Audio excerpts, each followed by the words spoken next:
তারাবি গুরুত্বপূর্ণ একটা ইবাদত। তারাবিকে গুরুত্ব সহকারে যারা 8 রাকাতের ফতোয়া দেন, আরে ভাই তারাবিটা নফল নামাজ,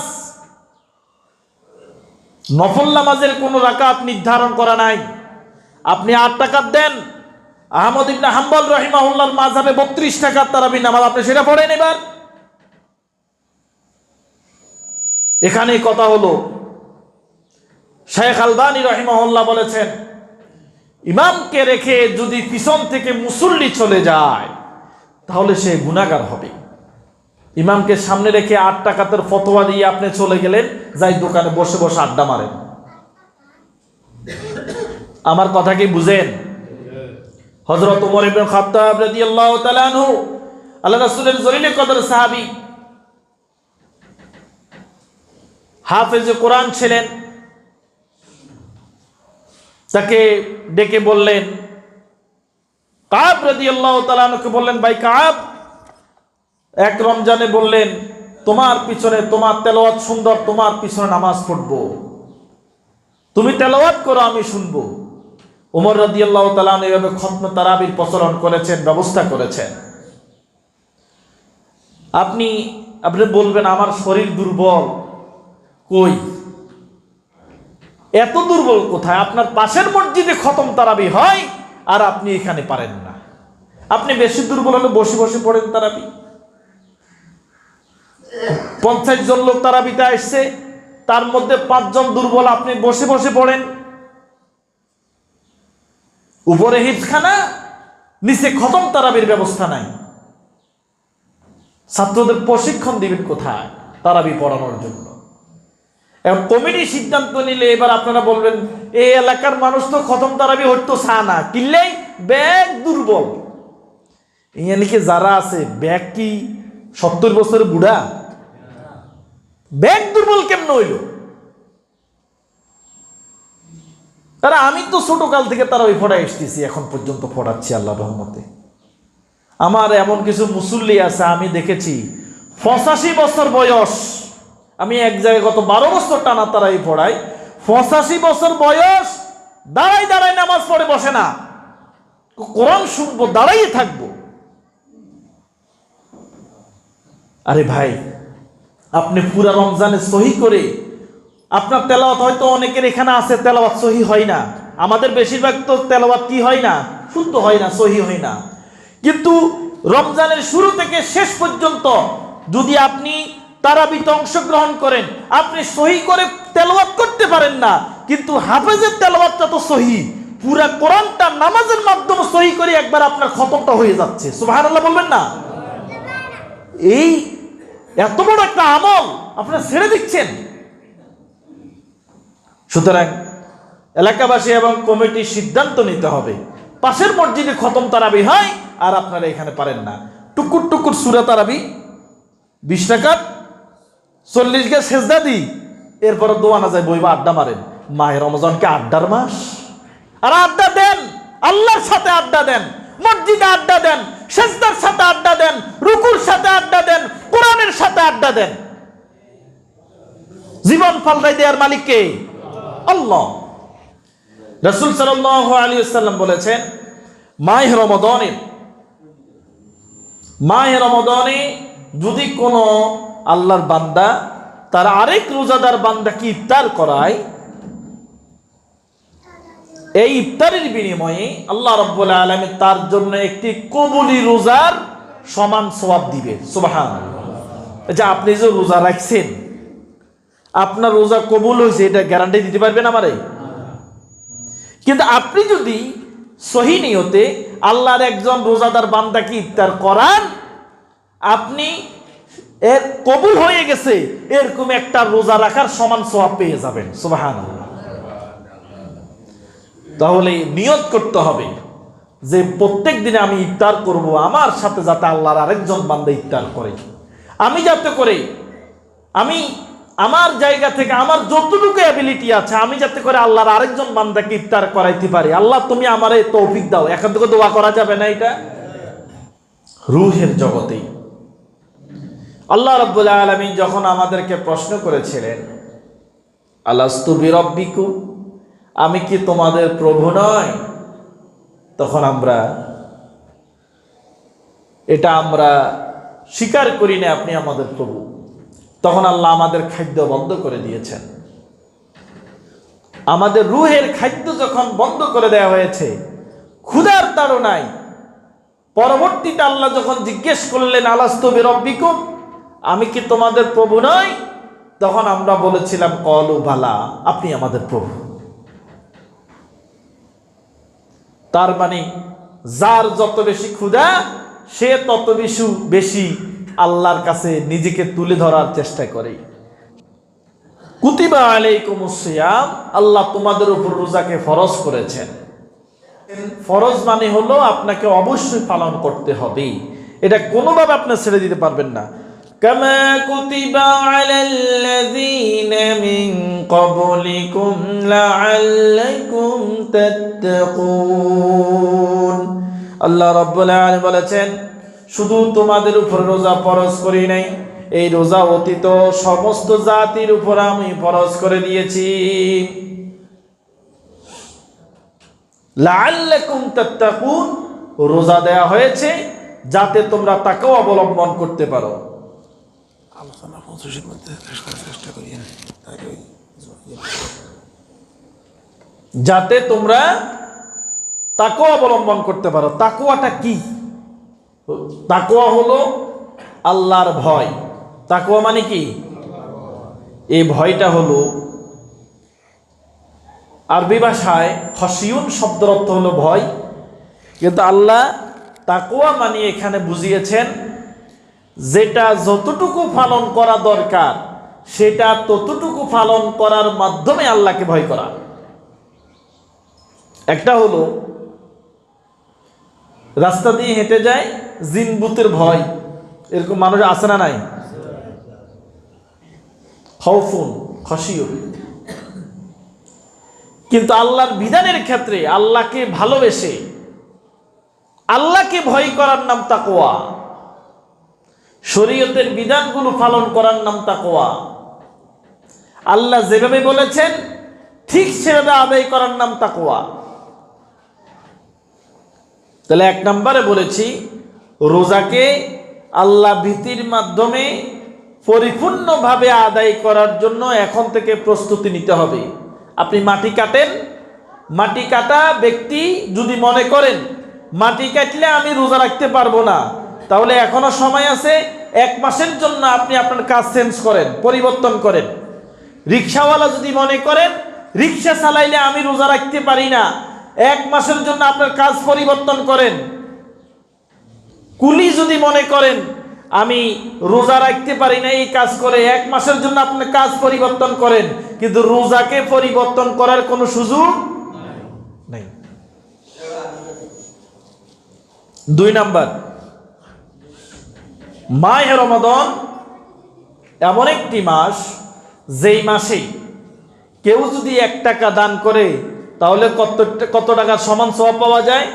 70 টাকা, নাকি? অর্থাৎ প্রত্যেকটা আমল 70 গুণ বেশি সওয়াব আল্লাহ রাব্বুল আলামিন তাকে দেন।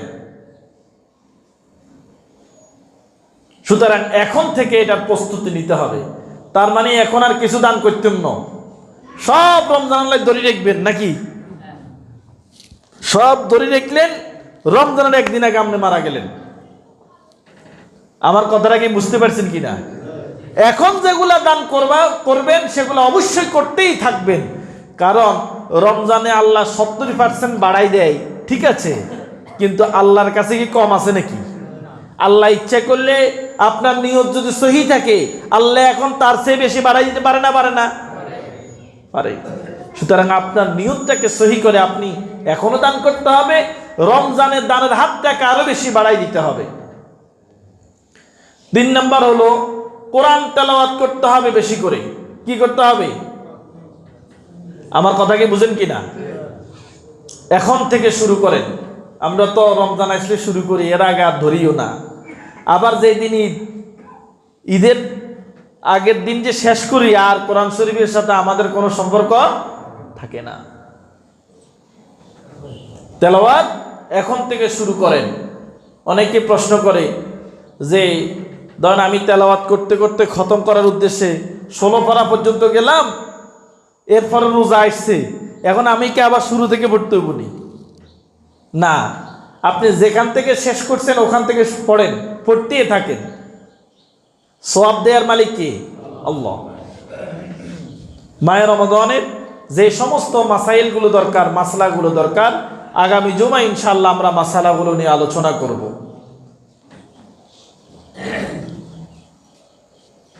মাহে রমাদানে রাসূল সাল্লাল্লাহু আলাইহি ওয়াসাল্লাম বলেছেন, ইযা জাআ শাহরু রমাদান, যখন মাহে রমাদান তোমাদের কাছে উপস্থিত হয়, ওয়া ফুতিহাত আবওয়াবুল জান্নাহ, আল্লাহ রাব্বুল আলামিন জান্নাতের দরজাসমূহ খুলে দেন, ওয়া গুলিকাত আবওয়াবুন নার, জাহান্নামের দরজাগুলি বন্ধ করে দেন, ওয়া সুফিরাতিশ শায়াতিন, আর শয়তানগুলোকে শৃঙ্খলিত করা হয়, শয়তানগুলোকে চেইন দিয়ে, শিকল দিয়ে আবদ্ধ করে দেয়া হয়, বেঁধে ফেলা হয়। এখন প্রশ্ন করবেন, শয়তানকে যদি শিকল দিয়ে বাঁধা হয়, যেগুন রোজা রাখে না হেগুনের কোন শয়তানে হাইছে? আমার কথা কি বুঝতে পারছেন নি? ওই একজনকে পূর্বে ট্রেনিং জমা দেন, এটা সত্য কথা ন, এটা আমাদের বানানো কথা, এটা আমাদের কি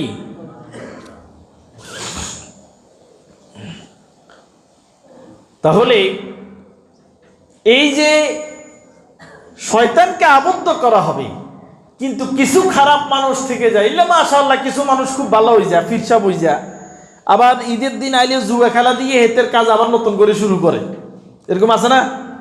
হইসা গুরানি দিয়ে ঈদের দিন হইসা গুরানি খেলা দিয়ে এই 1 মাস যেদিন কামাই করছে একিন বেকিন হইসা ভিতরে ঢুকাই দেয়, কিন্তু 1 মাস হলে হেতে মোটামুটি ফিরসা বই যায়, খুব ভালো হয়ে যায়, দোয়া করি।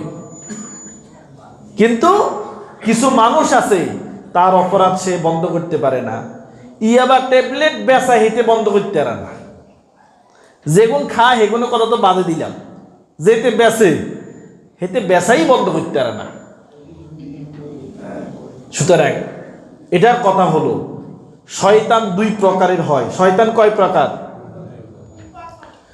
আল্লাযী ইউওয়াসওয়িসু ফী সুদুরিন নাস মিনাল জিন্নাতি ওয়ান নাস।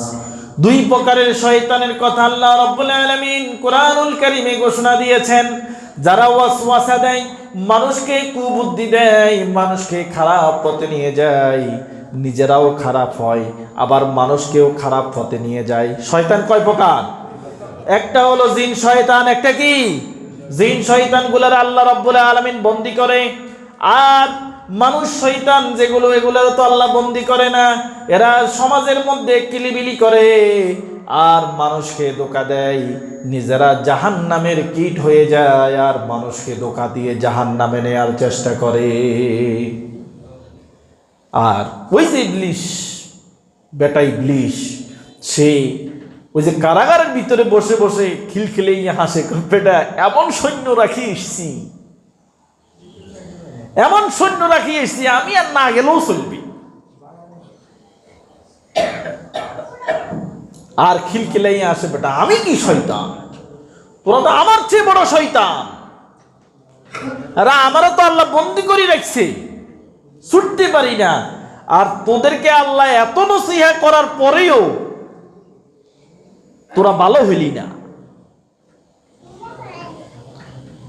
ইবলিশ শয়তান তওবা করার আর কোনো কি নাই সুযোগ, হ্যাঁ তো তওবা করবেই না, তার তওবা করার সুযোগও নাই। কিন্তু মানুষের কি তওবা করার সুযোগ আছে না নাই? আছে। তাওবাতুন নাসুহা, তুবু ইলাল্লাহ। যাদের ভিতরে এই পরছনা আছে, বুকে হাত দিয়ে জিজ্ঞেস করেন, নিজেকে নিয়ে প্রশ্ন করেন, আমি কি মানুষ শয়তান কিনা, আমি কি শয়তানের কাতারে আমার নামটা আছে কিনা। নিজেকে নিজে ঠান্ডা মাথায় ঘুম যাওয়ার আগে দিয়ে নিজেকে হাত দিয়ে প্রশ্ন করবেন, আমি কি শয়তান না আমি মানুষ, আমি কি ইমানদার না মানুষ শয়তান। নিজেকে নিজে প্রশ্ন করেন, অন্তর আপনাকে বলে দিবে তুমি কে। এবার নিজের সিদ্ধান্ত নেন, যদি শয়তান হিসাবে আমলনামা যদি সেই দিকে চলতেই থাকে, এবার তুবু ইলাল্লাহি তাওবাতান নাসুহা, নিজেকে আল্লাহর কাছে সঁপে দেন, আল্লাহ অপরাধ করেছি, মাফ করে দাও। মাহে রমজানকে সামনে রেখে আমার গুনাহগুলি মাফ করে দাও, রমজানে যাতে আমি সহিভাবে রোজা করে রাখতে পারি, খারাপ কাজ ছেড়ে দিতে পারি, আল্লাহ আমাকে সেই তৌফিক দাও। এ দোয়া করা যাবে না? 3 নাম্বার কথা শেষ। 4 নাম্বার কথা, রাসূল সাল্লাল্লাহু, আমি শুধু আজকে হিংস দিচ্ছি, বিস্তারিত আলোচনা প্রত্যেক জুমায় হবে। রাসূল সাল্লাল্লাহু আলাইহি ওয়াসাল্লাম বলেছেন, মাহে রমাদানে যদি কোনো আল্লাহর বান্দা তার আরেক রোজাদার বান্দাকে ইফতার করায়, এই ইফতারের বিনিময়ে আল্লাহ রাব্বুল আলামিন তার জন্য একটি কবুলি রোজার সমান সওয়াব দিবে। সুবহানাল্লাহ। যে আপনি যে রোজা রাখছেন, আপনার রোজা কবুল হয়েছে, এটা গ্যারান্টি দিতে পারবেন আমারে? কিন্তু আপনি যদি সহি নিয়তে আল্লাহর একজন রোজাদার বান্দাকে ইফতার করান, আপনি এর কবুল হয়ে গেছে এরকম একটা রোজা রাখার সমান সওয়াব পেয়ে যাবেন। সুবহানাল্লাহ।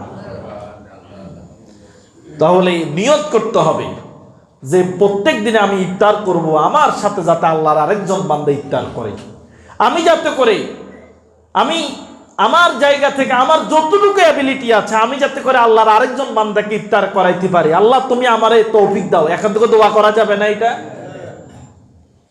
5 নাম্বার কথা, বেশি বেশি করে নামাজ পড়া। ফরজের বাইরেও বেশি বেশি নফল নামাজ পড়া। সেহরি খেতে উঠেছেন, 2 রাকাত করে 4 রাকাত ওযু করে আগে নামাজ পড়বেন, এরপরে খাইতে যান, খেয়ে ফজরের জন্য প্রস্তুতি গ্রহণ করেন। আপনারা খাই এরপরে একদম গুমজান, হিয়ার ওড়ি ফজর নামাজ হতে নাই না, অনেকদিন ফজর কাজা হয়ে যেতে পারে। এটার সাথে যদি রোজা আসে, রোজা যায়, জীবনের পরিবর্তনই হয় না। সুতরাং আসুন, আমি আজকে শুধুমাত্র শিরোনামগুলো বলেছি।